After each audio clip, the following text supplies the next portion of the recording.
नमस्कार बच्चों, आप सभी का स्वागत है इस नए वर्ष के अंदर। आज हम पढ़ेंगे कक्षा 5 का विषय हिंदी प्रथम सत्र का पाठ 1 चित्र पाठ। ठीक है, आपका हिंदी का प्रथम सत्र कक्षा 5 का है आपका प्रथम पाठ चित्र पाठ। यहाँ पर आपको कुछ चित्र दे रखे, इस चित्र के आधार पर आपको बताना है ये कौन सी ऋतु है, कौन क्या काम कर रहा है, वो आपको यहाँ बताना है। ठीक है, तो यहाँ पर हमको पहला चित्र है, यहाँ पर आपको कुछ फल दिखाई दे रहे हैं जैसे आम, सेब, तरबूज, अंगूर। ये आपको पहला चित्र दिखाई दे। जैसे सेब सर्दियों में सबसे ज़्यादा मिलते हैं, आम ये आपका क्या है बच्चों बताओ मुझे, हरे हरे अंगूर आप सबको पसंद है, तरबूज। तो ये तीनों चीज़ें कब सबसे ज़्यादा खाते हो? आम का रस और ये सब आपको बहुत अच्छा लगता है। कौन से मौसम में हम ये सारी चीज़ें खाते हैं? गर्मी की ऋतु के अंदर, है ना। हमारी 3 ऋतु होती है, गर्मी, सर्दी और बरसात। दूसरे में यहाँ पर आपको कुछ सब्जियाँ, उन सब्जियों के नाम लिखने, जैसे आपके कैबेज है, बैंगन हो गए, भिंडी हो गई, फिर यहाँ पर आपका ये मूली है, गाजर है, ये सारी चीज़ें आपको लिखनी है। ये भी हमने गर्मियों में देखी है, सर्दियों में भी मिलती है मिलती है या नहीं मिलती है सारी चीज़ें। भिंडी गर्मी के सीज़न में भी मिलती है। तो आपको इन दोनों में से आपके कितने कॉपी में लिखना है कि कौन सी ये फलों के नाम लिखने हैं, कौन सी ऋतु में आप उसको खाते हो। आया समझ में? उसके बाद है बच्चों यहाँ आपको किसका चित्र दिखाई दे रहा है? तीसरे नंबर का चित्र आपको किसका दिखाई दे रहा है? तो यहाँ हमें जो चित्र दिखाई दे रहा है वो यहाँ नदी जा रही है, ये खेत है। ये एक किसान का चित्र दिखाई दे रहा है, किसान का जो अपने खेत के अंदर काम करता है, खेती करता है और क्या करता है? अनाज उगाता है। आया समझ में? तो ये वाला चित्र एक किसान का है। अब यहाँ पर बच्चों ये सब तो आपको बहुत अच्छे से आता होगा। अब ये क्या है? पतंग। और पतंग हम कब उड़ाते हैं बच्चों? उत्तरायण पर, मकर संक्रांति पर, है ना। आप लोगों को भी मज़ा आता है, पर हमको ध्यान रखना है कि हम छत से गिर ना जाए। और सभी उड़ाते हैं, सबको मज़ा आते है।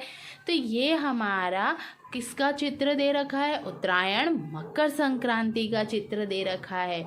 अब यहाँ आपको 3 तरह की ऋतुओं का चित्र दे रखा है, 1, 2 और ये 3। अब ये जो पहला चित्र है वो आपका देखो, छाता लेकर आप कब चलते हो? जैसे ये बच्ची है रिंकू, वो छाता लेकर जा रही है, ऊपर से पानी टपक रहा है। तो ये कौन सी ऋतु हो गई बच्चों आपकी? कौन सी ऋतु हो गई?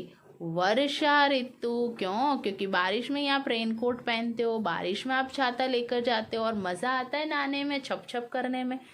दूसरा चित्र हमको यहाँ दिखाई दे रहा, अच्छा हंसता हंसता चेहरा सूरज दादा का। यहाँ आग जल रही है, इस लड़की ने स्कार्फ बांधा है, रिंकू ने यहाँ स्वेटर पहन रखा है, मोजे। तो अब हम मोजे और कब पहनते हैं? कब हम गर्मी में बैठते आग जलाते हैं? कौन सी ऋतु में? सर्दी की ऋतु में। तो ये कौन सी ऋतु हुई? सर्दी की ऋतु। फिर उसके बाद यहाँ पर आपको एक और चित्र दिखाई दे रहा है, वो क्या है? अब ये मोंटू क्या कर रहा है? यहाँ पर नहा रहा है तालाब में, और सूरज दादा देखो ऐसे बिगड़े हुए और ये पानी में नहा रहा है। तो हम ठंडी में पानी में नहाते हैं? नहीं नहीं, हम ऐसे खुले तालाब में कब नहाते हैं? जब गर्मी होती है। तो ये कौन सी ऋतु हो गई बच्चों? गर्मी की ऋतु। कौन सी ऋतु हो गई? गर्मी की ऋतु। तो यहाँ 3 तरह की ऋतुएं बताइए। तो आपको ये चित्र देखकर पहचानना है कि वो कौन सी ऋतु है। और यहाँ ऊपर आपको फलों, सब्जियों, किसान का और एक त्योहार के बारे में चित्र द्वारा मैंने आपको बताया। आया समझ में? अब हम इस पाठ का अभ्यास करते हैं। देखो, स्वाध्याय में है, चित्र के आधार पर प्रश्नों के उत्तर दीजिए। तरबूज किस मौसम में खाते हैं? तो गर्मी के। शरबत का उपयोग अधिकतर हम कौन से मौसम में करते हैं? गर्मी में। बच्चे कागज की नाव किस मौसम में चलाते हैं? वर्षा में। आप करते हो या नहीं करते हो? आप भी करते होंगे ना। कॉपी का पेपर फाड़ा, नाव बनाई और पानी में चलाया। गर्म कपड़े किस मौसम में पहनते हैं? अब गर्मी वाले कपड़े जो हमको गर्मी देते वो कपड़े, स्वेटर वगैरह हम कब पहनते हैं? सर्दी की ऋतु में। पतंग किस त्योहार पर उड़ाई जाती है? तो उत्तरायण पर। अब बच्चों यहाँ पर चित्र के बारे में आपको 5 वाक्य लिखने हैं। आप किसी भी चित्र के बारे में 5 वाक्य लिख सकते हो। जैसे यहाँ पर आप कोई भी चित्र ले लो, या तो वर्षा ऋतु वाला चित्र ले लो, सर्दी का ले लो या गर्मी का। आपको इस चित्र को देखकर यहाँ पर आपको क्या करना है, 5 वाक्य अपने आप अपने नोटबुक के अंदर लिखने हैं।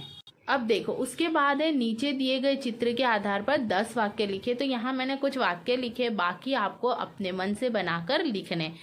ये किसका खेल है बेटा, कबड्डी का। कबड्डी में 2 टीमें होती है। जैसे मैंने लिखा है ये कबड्डी का खेल है, आपको चित्र में दिखाई दे रहा है ये कौन सा खेल खेल रहे, कबड्डी का। इसमें 2 टीम होती है, आपको पता है ना, कबड्डी में 2 टीम होती है। पाला होता है, एक टीम इस साइड और एक इस साइड। एक टीम में 7 खिलाड़ी होते हैं। इसमें मध्य रेखा, बोनस रेखा आदि रेखाएं होती है। जैसे एक बीचों बीच की रेखा, एक उसके बाद और एक बोनस रेखा। इसमें सामने वाले टीम के पाले में जाने पर कबड्डी बोलना पड़ता है और आउट होने पर क्या होते हैं, अंक मिलते हैं। और साथ ही साथ बच्चों आपको याद रखना है कि यदि सामने वाला व्यक्ति जो इस साइड कबड्डी कबड्डी बोल रहा है, अगर वो रुक जाता है तो वो आउट माना जाता है और पॉइंट जो सामने वाली टीम है उसको मिलते हैं। आया समझ में? तो ये हमारा किसका चित्र है, कबड्डी का। तो यहाँ कुछ 6-7 वाक्य मैंने लिखे हैं, 1-2 वाक्य आपको खुद से लिखने हैं। तो ये चित्र पाठ आपको अच्छे से समझ में आया। ऐसा कोई भी चित्र आए तो आप उसको आसानी से लिख सकोगे, आप अपने आप से उसके वाक्य बनाने रहेंगे। ये होमवर्क आपको अपनी नोटबुक में लिखना है। धन्यवाद बच्चों।